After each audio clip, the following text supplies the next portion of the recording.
Assalamualaikum warahmatullahi wabarakatuh, sahabat Nakoy.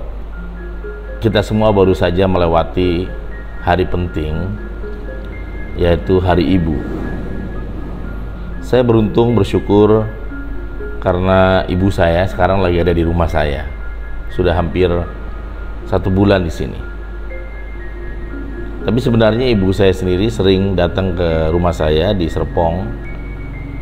Setahun bisa 2 atau 3 kali, tapi sekali datang tuh berbulan-bulan. Paling cepat bisa jadi 2 bulan baru pulang ya. Pernah juga 6 bulan baru pulang ya. Itu pun ketika teman-teman ibu saya sudah mulai pada rindu dan kangen menanyakan mengenai kehilangan sosok yang biasa ngajakin sholat jamaah di rumah di kampung.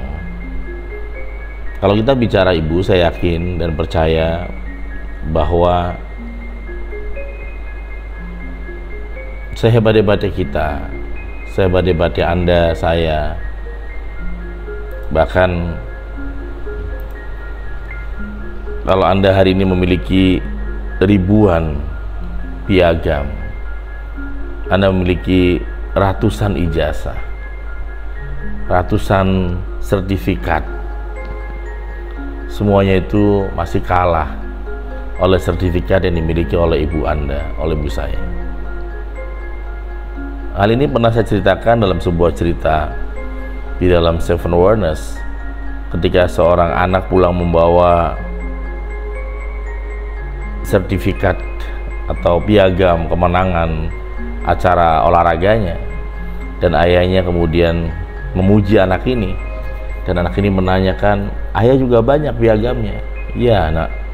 Anak ini bertanya, ibu mana piagamnya?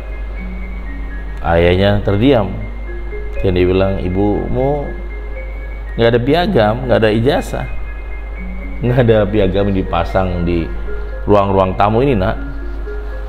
Ibumu kan di rumah masak, ke dapur, ibu lulusan SMA, sementara ayah nih doktor, ayah di kampus, ayah ngajar di mana-mana di kampus, ibumu di rumah aja. Jadi nggak ada ijazah itu. Tiba-tiba ibu ini bilang ke anaknya, nak, ibu punya ijazah, tapi ibu sembunyikan selama ini dari kamu dan ayahmu. Sang ayah ketawa karena dia tahu ibunya ini pasti bercanda. Nggak ada piagam, nggak ada ijazah yang dimiliki oleh ibu ini gitu. Akhirnya ibu ini bilang seperti ini, coba lihat besok kalau ada sesuatu di ruang tamu, lihatlah gitu. Sahabat-sahabat Nakoy, ternyata betul, keesokan harinya sang ayah dan anaknya ini ke ruang tamu, dan di ruang tamu itu tergantung sebuah piagam yang lecek, yang lusuh, yang kumuh, yang hampir saja berwarnanya berubah. Apa itu? Ternyata gambarnya adalah piagam kehidupan yang disebut dengan akte kelahiran. Akte kelahiran anak ini yang dipasang. Ribuan ibu di kampung, di kota, mungkin termasuk ibu Anda juga, yang hampir melupakan di mana ijazah itu, di mana akte itu. Akte kelahiran putranya atau putrinya kadang-kadang tertindih, tertumpuk oleh berkas-berkas yang lebih penting. Akte kelahiran yang entah ada di mana. Padahal untuk mendapatkan akte kelahiran itu, sang ibu mesti berjuang, bahkan sampai harus ada ibu yang meninggal demi melahirkan putra atau putrinya. Bahkan disampaikan bahwa oleh kedokteran bahwa sesakit-sakitnya tulang kita kalau sakit, itu ternyata masih kalah sakitnya ketika seorang ibu melahirkan. Apa hebatnya saya dengan berbagai sertifikat, ijazah, bahkan ada rekor muri saya dari Pak Jaya Suprana, ada Santri of the Year, Hari Santri, ada ya Ya, banyak sekali ucapan-ucapan terima kasih oleh klien-klien ketika saya memberikan pelatihan. Ternyata semuanya itu nggak kalah. Berarti, tapi kalah, tidak sebanding dengan piagam ibu kita, yaitu akte kelahiran. Jadi, jangan pernah sombongkan kalau Anda punya sertifikasi sebatas dari manusia. Sertifikasi guru, sertifikasi ini, guru besar, bahkan guru besar. Karena sertifikasi yang ibu kita miliki adalah sertifikasi langsung dari Allah ketika ibu ini berjuang menyelamatkan anaknya pada saat dalam proses melahirkan.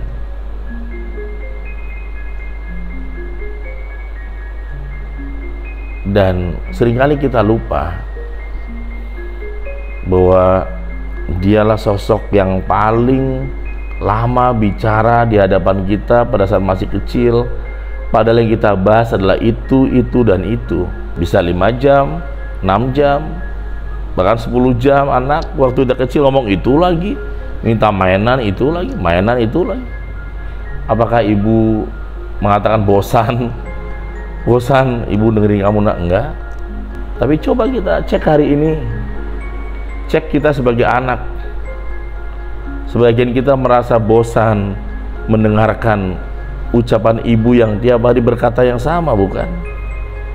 Bahkan sebagian harus menitipkan ibunya kepada seseorang atau memanggil seseorang agar mau menemani ibunya bicara, membayar seseorang di rumah agar ibunya bisa menemani bicara. Padahal pada saat kita kecil, dialah orang yang paling banyak bicara, dialah orang yang paling banyak mendengarkan ucapan kita sampai akhirnya kita menjadi orang yang bisa percaya diri. Sebagian kita mungkin sibuk hari ini, bekerja, berbisnis, berwirausaha. Ibu menelpon, kita nggak segera membalas teleponnya karena sibuk. Maaf ya Bu, nanti saya telepon. Tapi ternyata sudah 1 jam, 10 jam, bahkan beda hari, 2 hari, 3 hari, kita pun nggak bisa menghubunginya. Atau mungkin nggak ada waktu katanya menghubungi orang tua kita. Saya belajar kepada pengusaha di Padang yang dia bilang ada 3 panggilan utama dalam kehidupan dia. 1, panggilan dari Allah. Kemudian yang kedua, panggilan dari Rasulullah salawat. Yang ketiga adalah panggilan dari ibunya. Jadi ketika Allah memanggil azan, ya itu panggilan sholat. Panggilan Rasulullah ada sholawat, kita menjawabnya, menjawab sholawat. Itu panggilan dari Rasulullah SAW, memanggil kita menjawab sebagai kerinduan kita. Dan yang ketiga, panggilan dari ibumu. Itu 3 panggilan yang sangat istimewa. Ternyata orang ini dia mengutamakan 3 panggilan utama ini, sukses jadi miliarder. Berapa banyak yang sangat sukses awalnya kemudian harus mengalami kebangkrutan, kesulitan, terpuruk, dan ternyata pada saat dipecah, problem utamanya adalah tidak mendengarkan, tidak menjawab panggilan ibunya. Bukan hanya mendengarkan, tapi menyegerakan apa yang dimimpikan oleh ibunya, teman. Maka rumus dalam self-awareness bahwa orang sukses hanya punya 1 alasan, tidak ada alasan, itu pun berlaku untuk kita kepada ibu kita. Kalau kita semua hanya punya 1 alasan kepada ibu kita, maka saya yakin kita semua bisa dan layak menjadi manusia-manusia di atas rata-rata. Coba cek lagi, teman.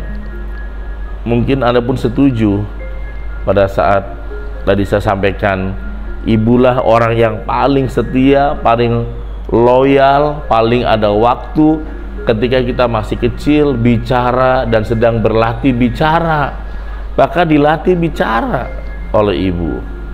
Dan uniknya pada saat ibu kita tua, kita sebagai anaknya nggak ada waktu sama sekali untuk ibu kita. Apakah ini adil?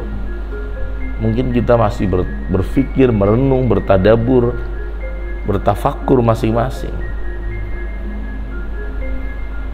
Sahabat-sahabat yang great, teman-teman hebat,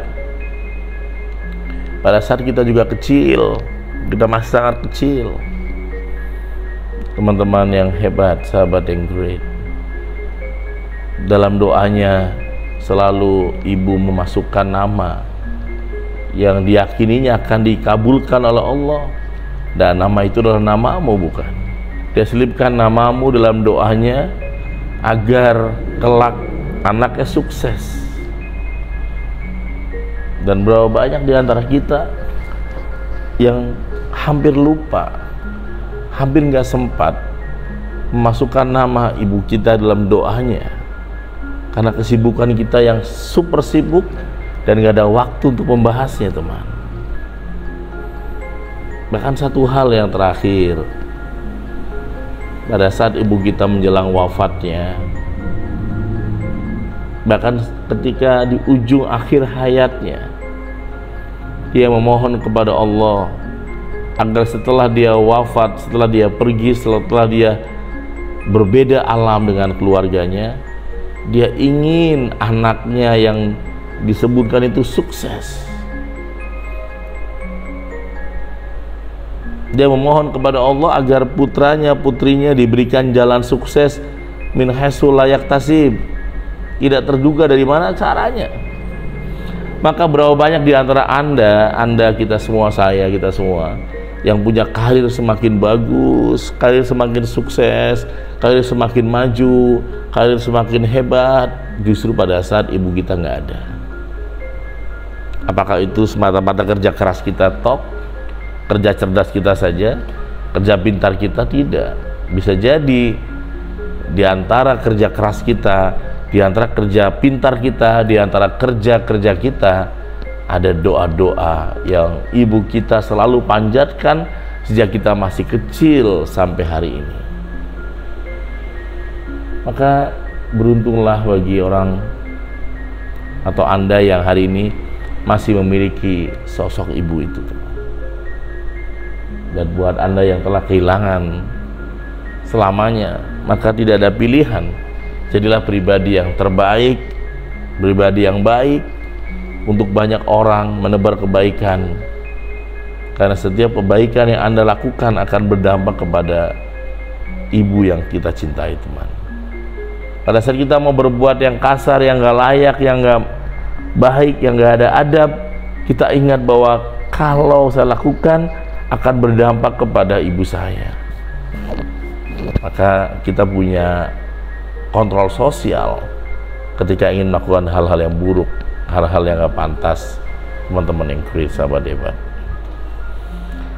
Oleh karena itulah, dimanapun anda berada, sahabat-sahabat Nakoy, jika hari ini ibu masih ada bersamamu di rumah, banyaklah bicara dengannya, bicara tanpa menghakimi. Jadilah pendengar yang baik untuknya. Oke bu, iya bagus ya, merespon ucapannya, dan dia akan senang ketika anda punya waktu mendengarnya, menyimaknya, membahas hal-hal tersebut. Begitu istimewa, sangat istimewa, teman. Ada banyak orang tua yang sekarang dia ingin anaknya pulang, bukan hanya badannya, tapi anak yang dia kenal 30 tahun yang lalu, 20 tahun yang lalu, anak yang dia kenal 15 tahun yang lalu, anak yang memiliki hati yang luar biasa. Jangan pernah sombong dengan ribuan ijazah yang anda miliki. Jangan pernah sombong dengan ratusan piagam istimewa yang anda miliki. Karena semuanya kalau ditimbang, ini begitu ringan, dan piagam yang lucu, piagam yang lusuh, piagam yang tidak terawat ini ditimbang begitu berat, yaitu piagam kehidupan yang dimiliki oleh ibu anda dan kita semua, teman-teman. Selamat untuk ibu tercinta, selamat. Terima kasih untuk emak tersayang. Dan saya mendoakan buat ibu-ibu di dunia dimanapun berada, saya doakan senantiasa sehat walafiat, bahagia tanpa syarat, dan insya Allah anak turunannya sukses dunia dan akhirat. Ya, terima kasih. Ya, selamat untuk semua. Wassalamualaikum warahmatullahi wabarakatuh.